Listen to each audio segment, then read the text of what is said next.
Recovering deleted messages on Amazon can be a straightforward process if you follow the right steps.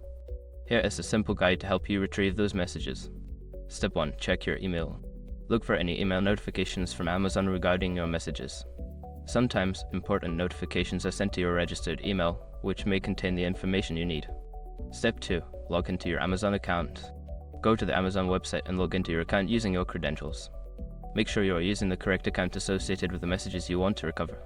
Step 3. Visit your account settings. Once logged in, navigate to the Account and List section. From there, select your account and look for options related to communication preferences or message history. Step 4. Access message history. In the account settings, find the section that allows you to view your message history. This may include past orders, notifications, and any messages sent through Amazon's platform. Step 5. Contact Amazon support. If you cannot find the deleted messages through the previous steps, reach out to Amazon customer support. Provide them with details about the messages you are trying to recover, and they may assist you further. By following these steps, you should be able to recover your deleted messages or at least find the information you need.